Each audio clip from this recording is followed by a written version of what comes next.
Hello everyone, learn and grow চ্যানেলে আপনাদের সবাইকে স্বাগতম।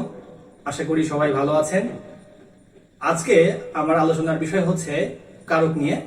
গত ক্লাসে আমি কারকের কর্মকারক ও করণ কারকের মধ্যে একটি পার্থক্য দেখেছিলাম যে কিভাবে আমরা করণ এবং কর্মকারকের ভেতরে পার্থক্য করতে পারি। তো আজকে আমরা বিশদভাবে আলোচনা করব কারকের বিষয়ে।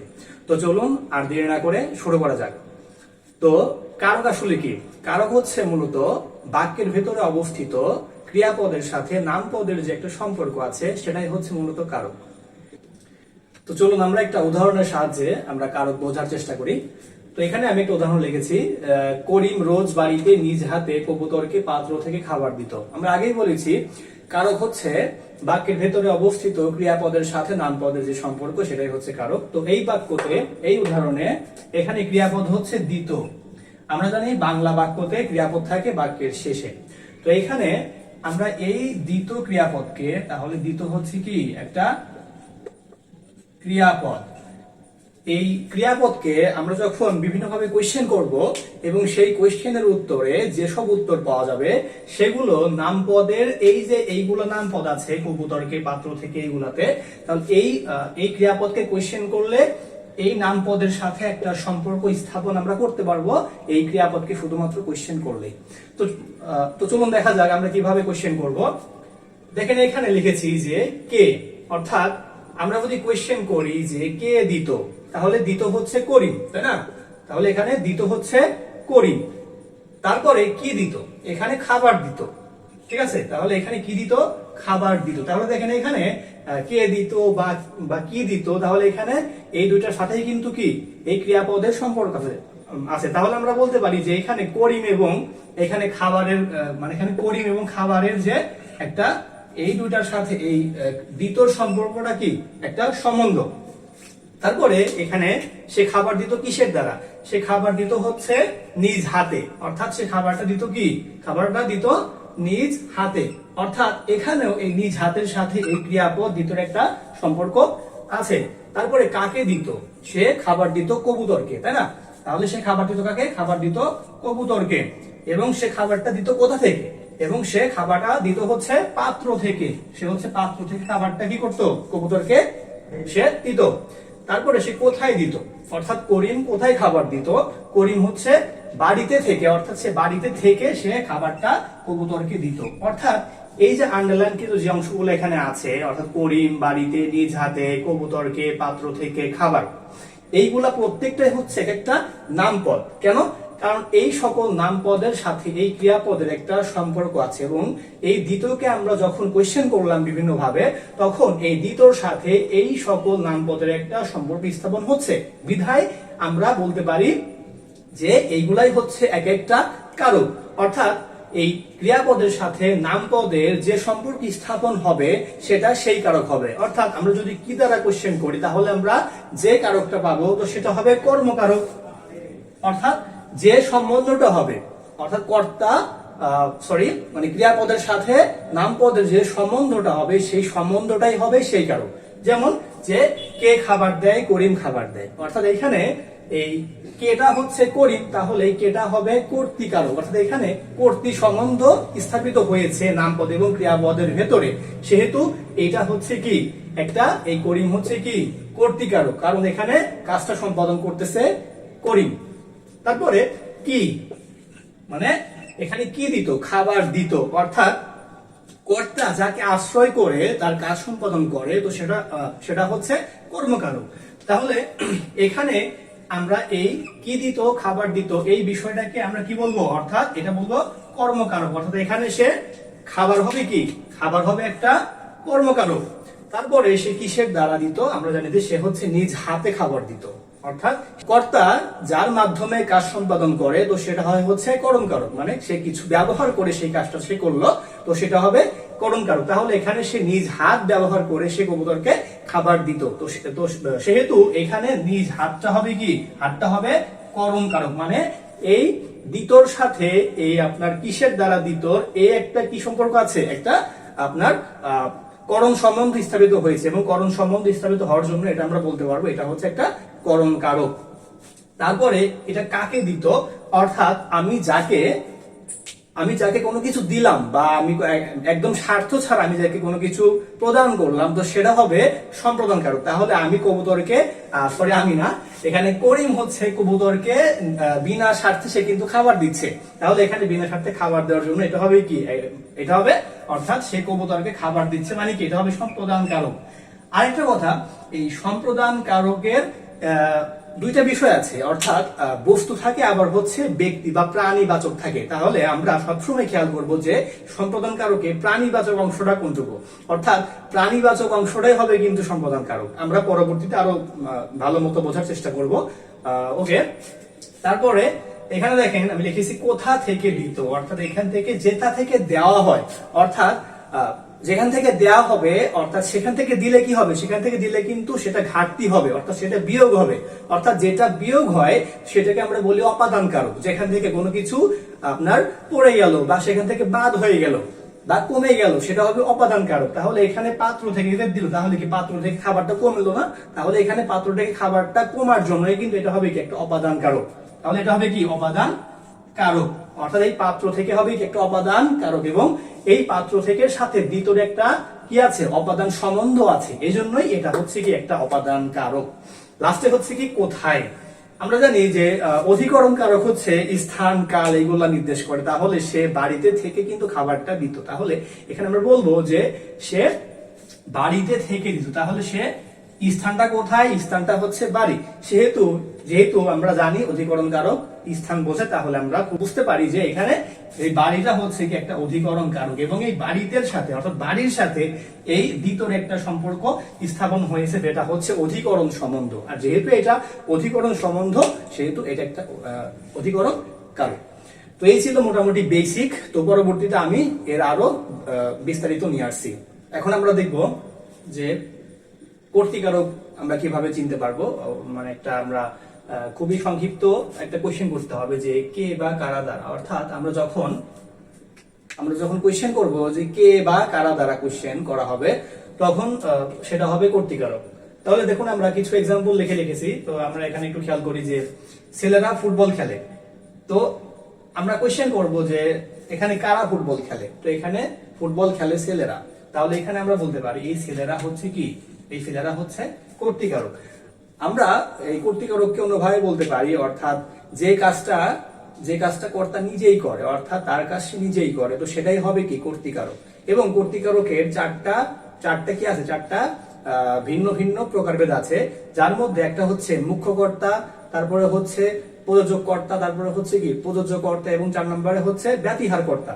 তো এইখানে আমরা এই সকল উদাহরণ দিয়েই বোঝার চেষ্টা করি যে কোনটা আসলে কোন কর্তৃকারক বা কোন কর্তাকারক। ওকে, তাহলে দেখুন এই প্রথম উদাহরণে আমি লিখেছিলাম ছেলেরা ফুটবল খেলে। তো এখানে এই ফুটবলটা খেলতেছে কে, ফুটবলটা খেলতেছে কিন্তু ছেলেরা, অর্থাৎ যে কাজটা কর্তা নিজেই করলো, তাহলে সেটা হবে কি, সেটা হবে মুখ্য কর্তা। অর্থাৎ সেই কাজটা যেহেতু কর্তা নিজেই করলো, তাহলে সেটা সে অর্থে হবে কি, সে অর্থে হবে এটা মুখ্য কর্তা, অর্থাৎ এটা হবে কি মুখ্য কর্তা বা মুখ্য কর্তৃকারক। তারপরে 2 নম্বর উদাহরণ আমি লিখে রেখেছি যে মা শিশুকে চাঁদ দেখাচ্ছেন। তো এইখানে মা শিশুকে চাঁদ দেখাচ্ছে, অর্থাৎ শিশুটা চাঁদ দেখতেছে মায়ের সাহায্যে। অর্থাৎ এখানে আমরা জানি যে যখন কর্তা কাজটা অন্যকে দিয়ে করায়, তখন সেটা হয়ে যায় হচ্ছে প্রযোজক কর্তা।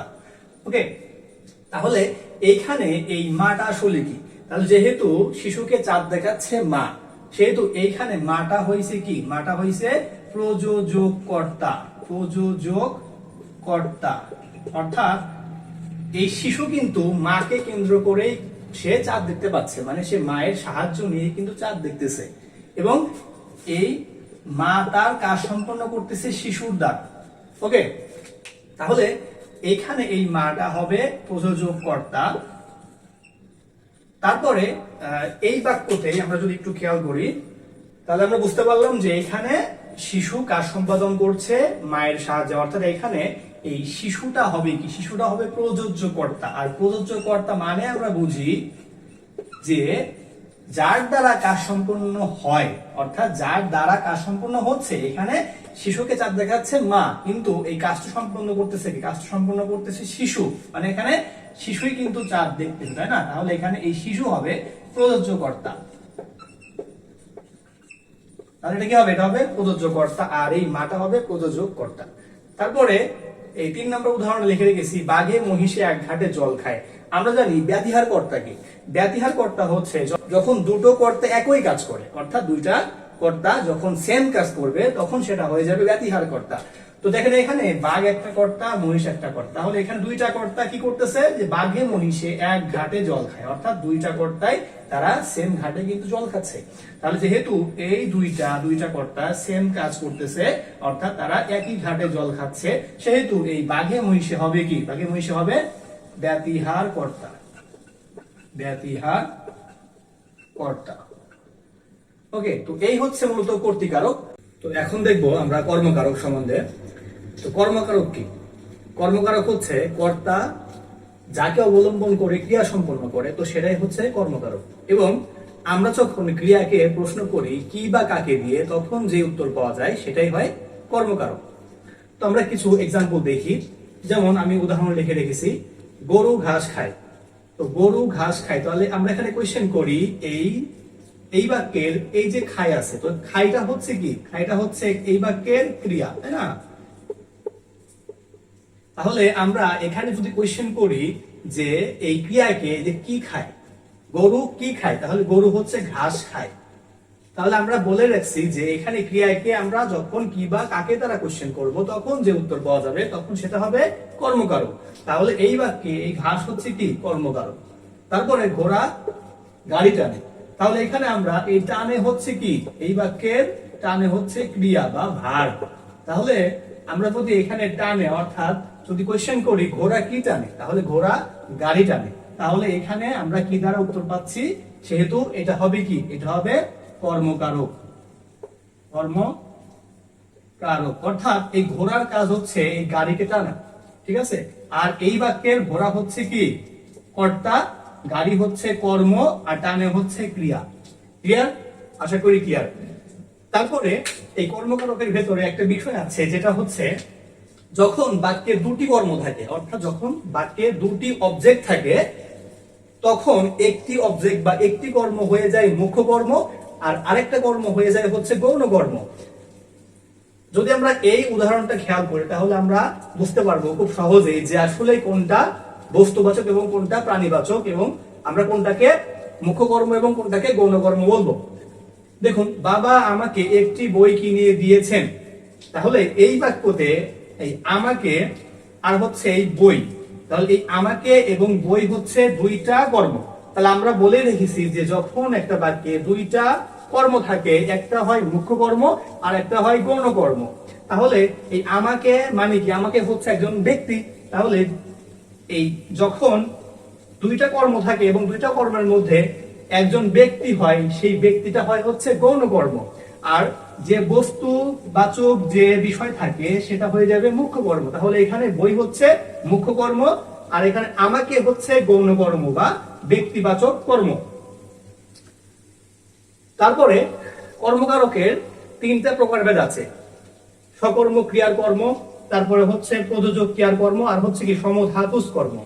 তাহলে আমরা একে একে বুঝি যে সকর্ম ক্রিয়ার কর্ম কি। সকর্ম বলতে বোঝায় যে তার নিজেরই একটা কাজ আছে এবং সেই কাজটা হবে কি? একটা কাজ। ওকে, অর্থাৎ ক্রিয়া, যে ক্রিয়া থাকবে, অর্থাৎ যদি আমরা এখানে খেয়াল করি যে রহিম ফুল তুলছে, এই বাক্যতে আপনারা দেখুন যে রহিম কি বলেন তো? রহিম হচ্ছে একটা কর্তা, অর্থাৎ রহিম নিজে কাজ করতেছে। রহিম কি করছে? রহিম হচ্ছে ফুল তুলছে, তাই না? তাহলে এখানে রহিমের কাজ হচ্ছে ফুল তোলা।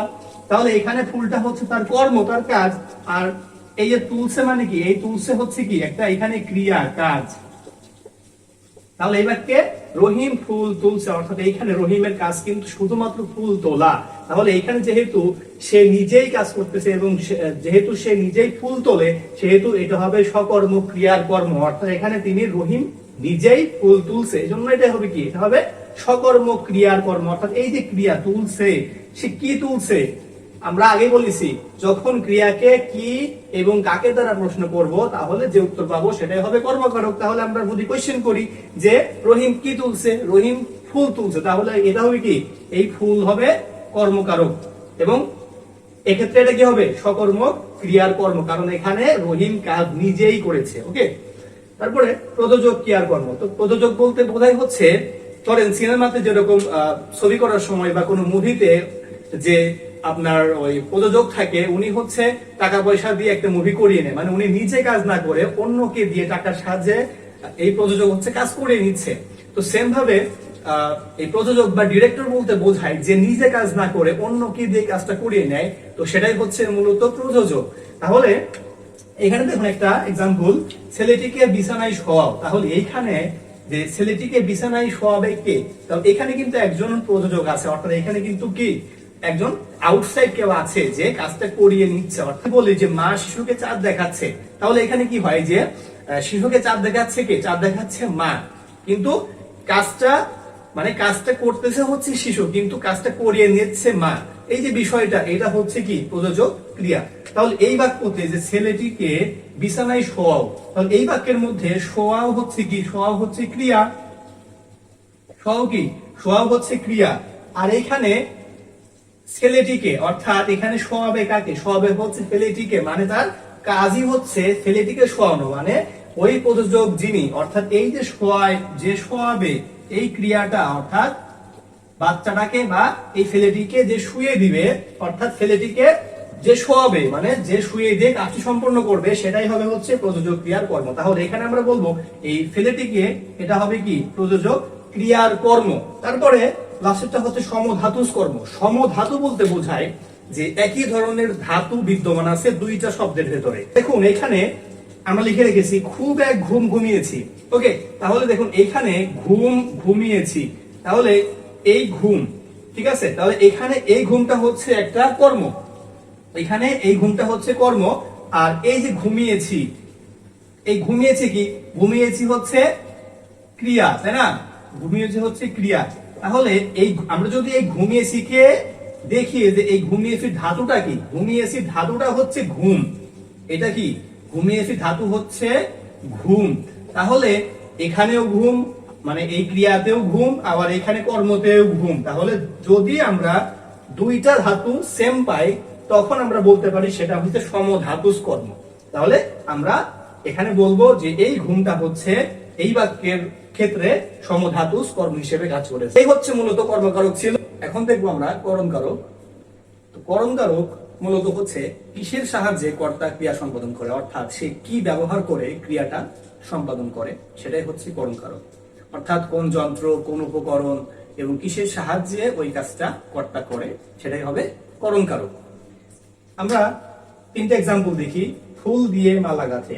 তাহলে এখানে কি দিয়ে মালা গাঁথে, ফুল দিয়ে মালা গাঁথে, অর্থাৎ মালা গাঁথতে গেলে ফুল লাগবে, অর্থাৎ এখানে ফুল ছাড়া কিন্তু মালা গাঁথা সম্ভব নয়, অর্থাৎ এখানে মালা গাঁথার উপকরণ হচ্ছে ফুল। তাহলে আমরা বলবো এখানে ফুল হচ্ছে করণকারক। তারপরে বালকটি ফুটবল খেলে। তাহলে এখানে এখানে বালকটি ফুটবল খেলতেছে, অর্থাৎ এখানে খেলার যে নাম, আমরা আগের ক্লাসে আমরা বুঝিয়েছিলাম যে যখন খেলার নাম এবং যখন খেলাটার উপকরণ একই হয়, তাহলে সেটা হয়ে যায় করণকারক। তাহলে এখানে ফুটবল খেলার নামও যা, আবার খেলার উপকরণও সেম, তাহলে এই ক্ষেত্রে এই ফুটবলটা হবে কি, ফুটবলটা হবে করণকারক, কারণ ফুটবল খেলা হয় ফুটবল দিয়ে। তারপরে মেয়েরা পুতুল খেলে। তাহলে এখানে মেয়েরা কি খেলে, মেয়েরা হচ্ছে পুতুল খেলে, এখানে পুতুল খেলা হয় হচ্ছে পুতুল দিয়ে, সেজন্য এটা হবে কি, এটা হবে করণকারক। অর্থাৎ যেহেতু পুতুল খেলার উপকরণ এবং কি খেলার নাম সেম, সেহেতু এটা হবে করণকারক। তাহলে এই ছিল মূলত করণকারক। তারপরে আছে সম্প্রদান কারক। তো সম্প্রদান বলতেই বোঝায় যে বিনা শর্তে একদম স্বার্থ ত্যাগ করে, সত্য ত্যাগ করে কোনো কিছু দান করা বোঝাইলে সেটাই হয়ে যায় হচ্ছে সম্প্রদান কারক, অর্থাৎ সেখানে কোনো স্বার্থ থাকবে না।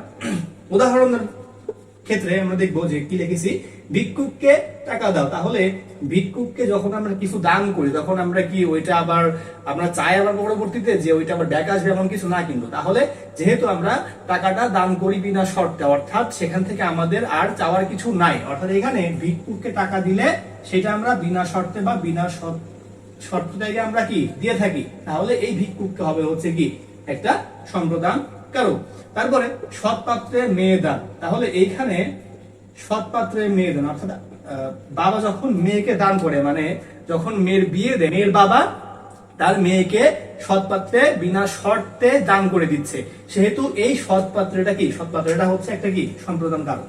তারপরে আসুন্না ফাউন্ডেশনে টাকা দাও, অর্থাৎ আসুন্না ফাউন্ডেশন হচ্ছে কি, আসুন্না ফাউন্ডেশনে সবাই টাকা দিবে কিন্তু বিনা শর্তে, সবাই কিন্তু নিজ মন থেকে টাকাটা দিবে, সেহেতু এই আসুন্না ফাউন্ডেশনে হবে কি, হবে একটা সম্প্রদান কারক, সম্প্রদান কারক। ওকে, তারপরে ধোপাকে কাপড় দাও, তো এই ধোপাকে কাপড় দাও, তাহলে আমরা ধোপাকে যখন কাপড় দেই তাহলে এটাকে আমরা আবার ব্যাক আনি নাকি একদম ধোপা রেখেই দেয়, তাহলে এটা খুবই সিম্পল বিষয়, আমরা ধোপাকে কাপড় দেই হচ্ছে ধোপা কাপড়টা ধুয়ে আবার সেই কাপড়টা আমাদেরকে ব্যাক দিবে, তাহলে যেহেতু ধোপাকে আমরা কি আমরা হচ্ছে কোনো বিনা শর্তে কাপড় দিই না, কাপড়টা জাস্ট উনি ধুয়ে সেটা আবার ফেরত দিবে, সেহেতু এই ধোপাকে কিন্তু কি হবে না, সম্প্রদান কারক হবে না, এটা হবে কি, এটা হবে কর্মকারক, এটা কি অবশ্যই কি হবে না, সম্প্রদান কারক হবে না, এটা হবে কর্মকারক। অপাদান কারক বলতে বোঝায় যা থেকে কোনো কিছু গৃহীত, বিচ্যুত, জাত, ভীত, উৎপন্ন, রক্ষিত হয়, তাই হচ্ছে অপাদান কারক। তাহলে আমরা কিছু উদাহরণ দেখি, এবং আরেকটা বিষয় মাথায় রাখতে হবে, যখন আমরা এই অপাদান কারকের ক্ষেত্রে বাক্যের ক্রিয়াকে কিসে থেকে, কোথা থেকে, এবং হচ্ছে দেখেন আমি এখানে লিখে রেখেছি যে বাক্যের ক্রিয়াপদকে কোথা থেকে, কি থেকে, কিসের থেকে দ্বারা প্রশ্ন করব, অর্থাৎ প্রশ্ন করলে যে উত্তর পাওয়া যাবে সেটাই হবে অপাদান কারক। তো চলুন আমরা এখানে বোঝার চেষ্টা করি যে এই সকল উদাহরণে কোনটা অপাদান কারক। তাহলে তিলে তৈল হয়, তাহলে এইখানে হয়টা হচ্ছে তার ক্রিয়াপদ, তাহলে আমরা প্রশ্ন করি কিসের থেকে তৈল হয়, তাহলে এখানে তৈল হয় হচ্ছে তিল থেকে, অর্থাৎ এই তিল থেকে কিন্তু তৈলটা হচ্ছে, তাই না, তাহলে যেহেতু তিল থেকেই তৈল হয় এবং তৈলটা বের হচ্ছে বা তৈলটা কিন্তু কি হচ্ছে ওইখান থেকে বিয়োগ হচ্ছে। এখন অপাদান কারকের একটা বিষয় আছে যে আমরা সহজেই মনে রাখবো যে এটা অবশ্যই মাইনাস হয়ে যাবে, মানে কোনো কিছু থাকা অবস্থায় এবং ওইটা যখন গৃহীত বা চ্যুত বিচ্যুত হবে তখন সেটা অবশ্যই সেখান থেকে মাইনাস বা বিয়োগ হয়ে যাবে, অর্থাৎ সেটা তার আর আগের অবস্থায় থাকবে না, সেখান থেকে অবশ্যই বাদ যাবে, বিয়োগ হবে। তাহলে এখানে ছিল তিল এবং তিল থেকে তৈলটা কি হলো, বিয়োগ হয়ে গেল, সেহেতু এটা হবে কি, এটা হবে অপাদান কারক। তারপরে মেঘ থেকে বৃষ্টি হয়, তাহলে মেঘ ছিল সেখান থেকে বৃষ্টি হলো, মানে মেঘ থেকে বৃষ্টিটা কিন্তু কি হলো, চ্যুত হলো বা অবশ্যই অপাদান কারক। তারপরে পাপে বিরত হও, তাহলে আমরা জানি বিরত হওয়া অর্থে মানে কোনো কিছু থেকে আমি নিজেকে বিরত রাখবো, তো বিরত হওয়া অর্থেও অপাদান কারক ব্যবহার করা হয়, তাহলে এই বাক্যটাও কি হবে, এই বাক্যটাও হবে অপাদান কারক, কারণ এখানে বোঝাচ্ছে পাপ থেকে বিরত হও বা পাপ থেকে নিজেকে মুক্ত রাখো। মিথ্যা বলা ছাড়ো, তো এখানে মিথ্যা বলা কি করতে বলা হয়েছে, যে মিথ্যা বলা ছাড়তে বলা হয়েছে, অর্থাৎ মিথ্যা বলাকে বাদ দিতে বলা হয়েছে। ওকে, তাহলে এখানে বাদ দেওয়া বা মাইনাস করতে কিন্তু বলা হচ্ছে, অর্থাৎ এটা করা যাবে না, মানে মিথ্যা বলা আমাদের জন্য উচিত না। তারপরে বিপদ থেকে আমায় বাঁচাও, তাহলে বিপদ অর্থাৎ বিপদ থেকে আমাকে বাঁচাইতে বলতেছে, অর্থাৎ এইটা বোঝাচ্ছে রক্ষিত অর্থে, মানে আমাকে রক্ষা করতে বলতেছে। তাহলে আমরা জানি রক্ষিত হওয়া অর্থও কিন্তু কি হয়, অপাদান কারক এটা হয়। তাহলে যেহেতু এই বিপদ থেকে আমায় বাঁচাও, তাহলে এখানে এই বাক্যটা কি, বাক্যটা হচ্ছে অপাদান কারক, অর্থাৎ যদি এখানে দাগ থাকে যে বিপদ থেকে, তাহলে বিপদটা কি হবে, হবে হচ্ছে একটা অপাদান কারক।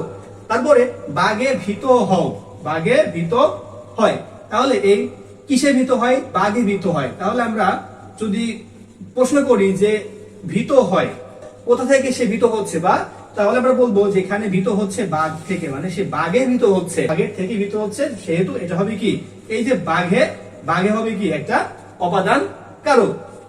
তো এই হচ্ছে মূলত অপাদান কারক। কিন্তু আরেকটা সেন্টেন্স আমরা একটু খেয়াল করি, যে যদি আমরা লিখি যে তিলে তৈল আছে, তিলে তৈল আছে, তাহলে এই বাক্যে, তাহলে এই বাক্যটা আসলে কোন কারকের মধ্যে পড়ে, তিলে তৈল আছে। তো আমরা এখানে দেখলাম যে তিলে তৈল হয়, অর্থাৎ তিল থেকে তৈল হয়, এটা হচ্ছে অপাদান কারক। আর তাহলে এটা তিলে তৈল আছে, এই বাক্যটা কি হবে, এই বাক্যটা কিন্তু কখনো অপাদান কারক হবে না, কারণ কোনো কিছু যখন বা কোনো কিছুর ভেতরে যখন কোনো কিছু অবস্থান করে তখন সেটা যদি সেখান থেকে বিয়োগ না ঘটে তাহলে সেটা অবশ্যই কি হবে না, অপাদান কারক হবে না। যেহেতু তিলের ভেতরে তৈলটা অবস্থিত আছে সেখান থেকে কিন্তু কি হয়নি, মাইনাস কিন্তু হয়নি, মাইনাস হয়নি। আর কোনো কিছু নিজের ভিতরে যখন সংরক্ষিত থাকে তখন সেটা হয়ে যায় হচ্ছে কি, হয়ে যায় হচ্ছে অধিকরণ কারক, হয়ে যায় কি অধিকরণ কারক। মানে অধিকরণ বলতে বোঝায় হচ্ছে কোন একটা স্থান বা কোন মানে কোন জায়গাতে আছে, কোথায় আছে। তাহলে তিলে তৈল আছে অর্থাৎ তিলের ভেতরে তৈল আছে, তিলে হবে কি, তিলে হবে একটা অধিকরণ কারক। এই বাক্যতে কিন্তু কি হবে না, এই বাক্যতে এইটা তিলে অবশ্যই অপাদান কারক হবে না। তো এই ছিল মূলত অপাদান কারক। অধিকরণ কারক হচ্ছে ক্রিয়া সম্পাদনের সময় ওই স্থানকে অধিকরণ কারক বলে, অর্থাৎ ক্রিয়া সম্পাদন কোথায় হচ্ছে এবং কোন সময় হচ্ছে যখন এটা বোঝাবে তখন আমরা এটাকে বলবো অধিকরণ কারক। তো এখানে দেখেন উদাহরণ দিয়েছি, বনে বাঘ থাকে, তাহলে কোথায় বাঘ থাকে, বনে বাঘ থাকে। সো এই যে বনে, তাহলে এই বনে হবে হচ্ছে অধিকরণ কারক, অর্থাৎ এই বনটা একটা স্থান সেহেতু এটা হবে অধিকরণ। ওকে, তারপরে শীতকালে পাতা ঝরে, তাহলে যেহেতু বলছি যে ক্রিয়া সম্পাদনের সময় এবং স্থান এই দুইটা বোঝাইলেই সেটা হবে অধিকরণ। তাহলে কোন কালে পাতা ঝরে, শীতকালে পাতা ঝরে, তাহলে এটা বোঝাচ্ছে কাল বা সময়। তাহলে শীতকালে বা শীতের সময়ে পাতা ঝরে, সেহেতু এই শীতকালে হবে একটা অধিকরণ, সেহেতু শীতকালে কি হবে, এটা হবে অধিকরণ কারক, কারণ এখানে একটা সময় বোঝাচ্ছে। এই অধিকরণ কারককে তিন ভাগে ভাগ করা হয়েছে, একটা হচ্ছে কালাধিকরণ, 2 নম্বরে হচ্ছে আধারাধিকরণ এবং 3 নম্বরে হচ্ছে ভাবাধিকরণ। আমরা প্রথমে দেখি কালাধিকরণ। তো কালাধিকরণ কি, কালাধিকরণ হচ্ছে যে সময় বা যে কালে ক্রিয়াটা সম্পূর্ণ হয়। যেমন শুক্রবারে স্কুল বন্ধ থাকে, তাহলে আমরা যদি জিজ্ঞাসা করি যে কি বারে বা কোন সময় স্কুল বন্ধ থাকে, তাহলে শুক্রবার স্কুল কি থাকে, বন্ধ থাকে। তাহলে আমরা বুঝতে পারলাম যে এই শুক্রবার সময়ে স্কুল বন্ধ থাকে, সেহেতু এই শুক্রবার হবে কি, হবে একটা কালাধিকরণ, এটা হবে কি কালাধিকরণ। তারপরে আধারাধিকরণ। তো আধারাধিকরণ কি, অর্থাৎ এই আধারাধিকরণ বলতে বোঝায় একটা স্পেসিফিক স্থান বোঝাবে, অর্থাৎ একটা জায়গা বোঝাবে, ওই স্থানেই ক্রিয়াটা সম্পন্ন হবে। যেমন আকাশে চাঁদ উঠেছে, তাহলে এই আকাশটা একটা নির্দিষ্ট প্লেস না। তারপরে নদীতে পানি আছে, আকাশে চাঁদ উঠেছে, অর্থাৎ এই আধারাধিকরণকে আমরা আবার 3 প্রকারে ভাগ করি, ঐদেশিক, অভিব্যাপক আর হচ্ছে বৈষয়িক। এই ঐদেশিক বলতে বোঝায়, অর্থাৎ আধারাধিকরণকে আমরা 3 ভাগে ভাগ করেছি, একটা হচ্ছে ঐদেশিক, অভিব্যাপক, বৈষয়িক। তাহলে এই ঐদেশিক আধারাধিকরণ অধিকরণ কারক বলতে বোঝায় যে যে কোনো একটা বড় স্থানের কোন একটা ছোট অংশতে যে বিষয়টা থাকে বা যে একটা অংশে ক্রিয়াটা কাজ সম্পাদন করে, তখন সেটা হয়ে যায় হচ্ছে ঔদেশিক। দেখুন আকাশে চাঁদ উঠেছে, তাহলে আকাশ কিন্তু অনেক বড়, কিন্তু আকাশের একটা নির্দিষ্ট ছোট জায়গায় চাঁদটা ওঠে। তাহলে এই ঐদেশিক বলতে এটাই বোঝায় যে অনেক বড় জায়গার ভিতরে একটা ছোট জায়গাতে যে কাজ সম্পন্ন হয় সেটাই হয়েছে ঐদেশিক। মানে এখানে আকাশে চাঁদ ওঠে একটা অল্প জায়গায়, ঠিক আছে, যেহেতু আকাশ মহাবিশাল। তারপরে নদীতে পানি আছে, তাহলে এই বাক্যে নদীতে পানি আছে, তো নদীতে পানি থাকে কোথায়, নদীতে পানি থাকে সারা অংশ জুড়ে। এই আধারাধিকরণের 2 নম্বর প্রকারভেদ অভিভাবকের দ্বারা আমরা বুঝবো নদীর সমগ্র অংশে যেহেতু পানি থাকে তাহলে সেটা হবে একটা কি, অভিব্যাপক। 3 নম্বর কি, রাকিব অঙ্কে কাঁচা কিন্তু ব্যাকরণে ভালো। তো এই বিষয়টা হচ্ছে বৈষয়িক। কেন, কারণ রাকিব হচ্ছে অঙ্ক একটা কি, অঙ্ক একটা সাবজেক্ট বা বিষয়, তাহলে রাকিব অঙ্কে কাঁচা কিন্তু ব্যাকরণে ভালো, অর্থাৎ এটা কিন্তু একটা বিষয় বোঝাচ্ছে, অর্থাৎ রাকিব অঙ্ক বিষয়ে কাঁচা বাট সে হচ্ছে কি ব্যাকরণে ভালো, সেহেতু এটা হবে বৈষয়িক আধারাধিকরণ অধিকরণ কারক। ভাবাধিকরণ হচ্ছে কোন ক্রিয়াবাচক বিশেষ্য অন্য ক্রিয়ার কোনরূপ ভাবের অভিব্যক্তি প্রকাশ করে, অর্থাৎ এখানে কান্নায় শোক মন্দীভূত, এখানে কান্নায় অর্থাৎ এখানে যদি কেউ কান্না করে একটা অভিব্যক্তি প্রকাশ পায়, তাই না, অর্থাৎ কান্না করলে একমাত্র শোকটা মন্দীভূত বা সেটা দূরীভূত হবে, অর্থাৎ একটা অভিব্যক্তি বা এখানে একটা কি ভাবের অভিব্যক্তি প্রকাশ পাচ্ছে, ভাবের অভিব্যক্তি না করলেই একমাত্র শোকটা দূর হবে, সেহেতু এখানে এই বাক্যে এই কান্নায় হচ্ছে একটা ভাবাধিকরণ। তো এই হচ্ছে মূলত কারকের সম্পূর্ণ আলোচনা। তো যদি আপনাদের এই ভিডিও ভালো লেগে থাকে তাহলে অবশ্যই আমাদের ভিডিওতে লাইক, কমেন্ট এবং শেয়ার করবেন এবং আমাদের চ্যানেলটিকে সাবস্ক্রাইব করে